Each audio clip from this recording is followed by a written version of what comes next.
The air in the Willow Creek Community Center crackled with electric intensity on the evening of the special HOA meeting called to finalize Marcus's eviction. The room filled with residents, their faces a mosaic of smug satisfaction and mild curiosity. Evelyn presided at the podium, her gavel striking like a judge's verdict, outlining the irrefutable evidence of Marcus's transgressions.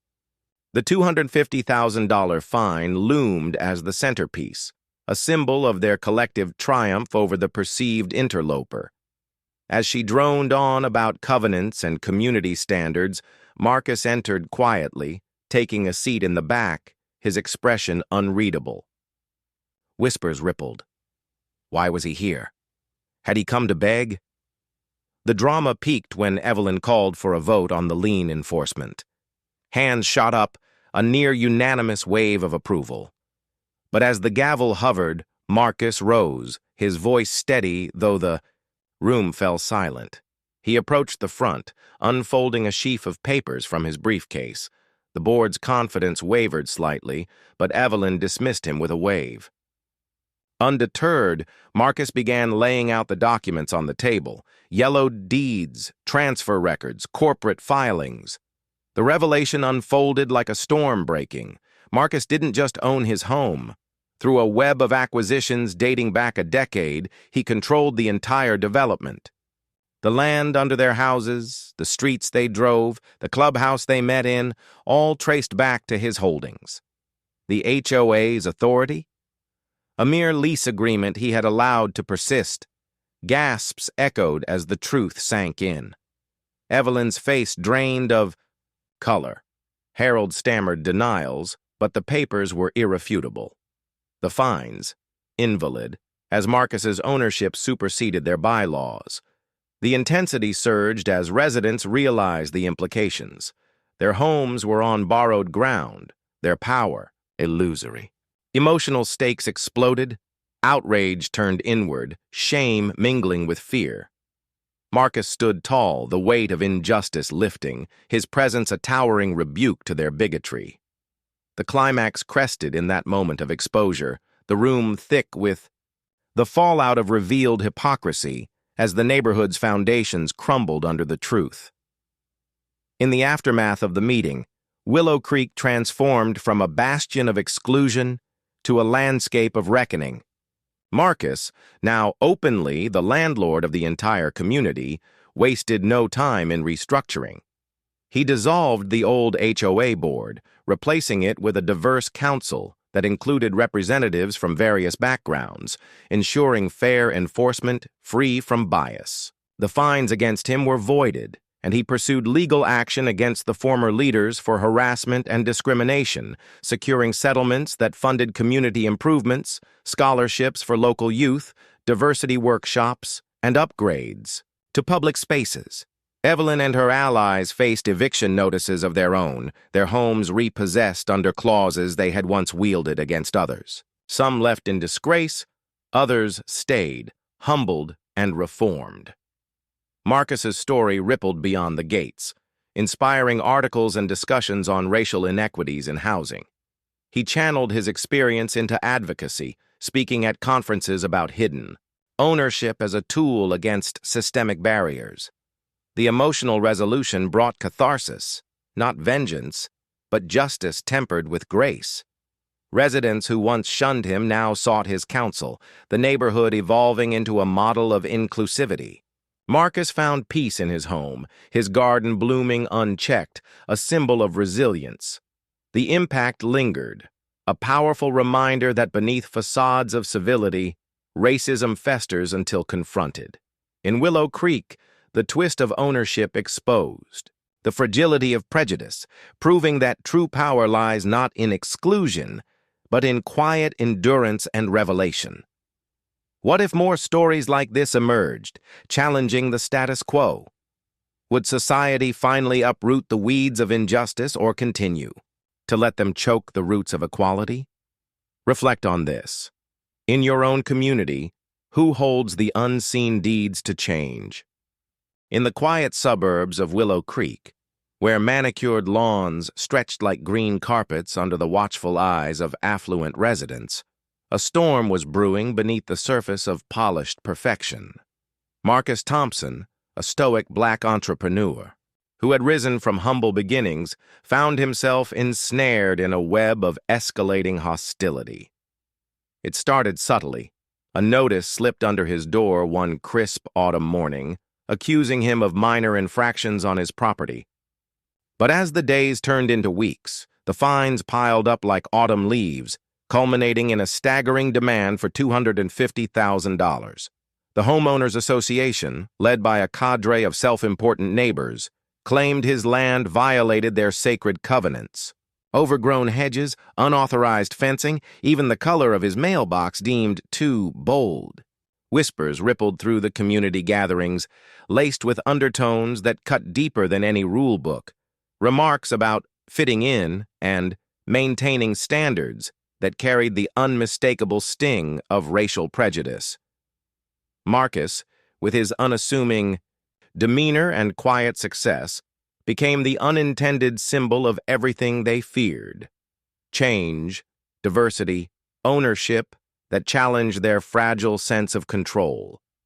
As the pressure mounted, he retreated into his home, poring over documents in the dim light of his study, his face etched with determination. What the HOA didn't know, what no one in Willow Creek suspected, was that Marcus held a secret that could upend their world.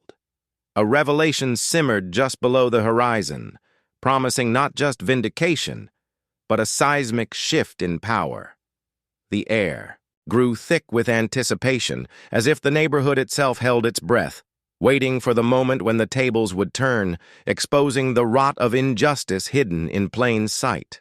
How far would they push him before the truth erupted, forcing them to confront the very foundations they stood upon? Willow Creek was the epitome of suburban bliss, a gated enclave on the outskirts of a mid-sized southern city, where white picket fences symbolized more than boundaries. They represented exclusion wrapped in civility. The homes, all variations, of colonial revival architecture, housed families who prided themselves on uniformity, the same holiday decorations, the same luxury SUVs in driveways, the same unspoken rules about who belonged. The HOA board, a tight-knit group of longtime residents, enforced these norms with zealous precision. At the helm was Evelyn Hargrove, a retired schoolteacher whose sharp eyes missed nothing, flanked by her allies, the banker, the lawyer, and the real estate agent, all sharing a worldview shaped by generations of privilege. Marcus Thompson arrived in Willow Creek 5 years prior, purchasing a modest yet elegant home at the end of a cul-de-sac. He was in his mid-40s with salt and pepper, hair and a build honed from years of manual labor in his youth before he built his real estate empire. Born in a segregated neighborhood where opportunities were scarce, Marcus had clawed his way up through sheer grit, starting with flipping rundown properties, then amassing a portfolio that spanned commercial and residential holdings. Willow Creek wasn't just a home, it was a quiet retreat from the chaos of his business life. He kept to himself, waving politely at neighbors during evening walks, his presence a subtle disruption to the homogeneity. At first, the integration was seamless. Marcus maintained his property impeccably, his lawn mowed to regulation height, his garden blooming with native plants that added a touch of vibrancy. But as time passed, small fissures appeared. It began with anonymous complaints. His car parked too long in the driveway, lights left on after dark. The HOA letters arrived, polite at first, reminding him of bylaws he had already adhered to. Marcus responded courteously, making minor adjustments, but the scrutiny intensified. Whispers at board meetings painted him as an outsider. Comments about urban influences creeping in, veiled references to his background that reeked of racial bias. Evelyn, in particular, seemed fixated, her notes detailing every perceived slight, from the rhythm of his music faintly heard on weekends to the exotic herbs in his garden. Unbeknownst to the residents, Marcus's purchase of his home was part of a larger strategy. Years earlier, during the housing market crash, he had quietly acquired vast tracts of land surrounding Willow Creek through shell companies. The development had been on the brink of bankruptcy, and Marcus swooped in, buying out the original developers.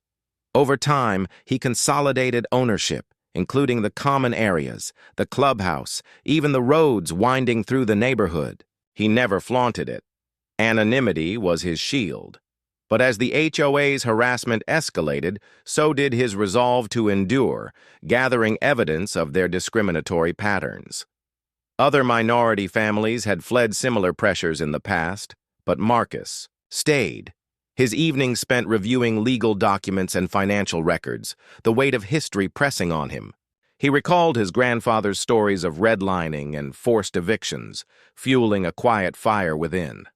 The setup was complete. A man of means, trapped in a system designed to diminish him, biding his time as the noose of fines tightened. Curiosity, built among the few neutral neighbors, who was this enigmatic figure weathering the storm without protest? Little did they know, the ground beneath their feet was not as solid as it seemed. The tension in Willow Creek thickened like fog rolling in from the nearby river, enveloping every interaction with an undercurrent of unease. The HOA's campaign against Marcus intensified, transforming from petty annoyances into a relentless barrage. It started with a $500 fine for unauthorized landscaping. His decision to plant sunflowers along the fence, deemed too vibrant for the community's palate. Marcus paid it without fanfare, but the board smelled blood, interpreting his compliance as weakness. Evelyn convened emergency meetings, rallying the residents with tales of declining property values, her voice laced with insinuations that Marcus's presence invited undesirable elements. Emails circulated, anonymous tips lines buzzed, and soon, violations multiplied. $1,000 for a shed in his backyard, claimed to violate setback rules. $2,500 for holiday lights that lingered a day too long. Racial undertones sharpened the blade. At community barbecues, which Marcus politely declined, conversations veered into coded language, keeping the neighborhood traditional, preserving our heritage.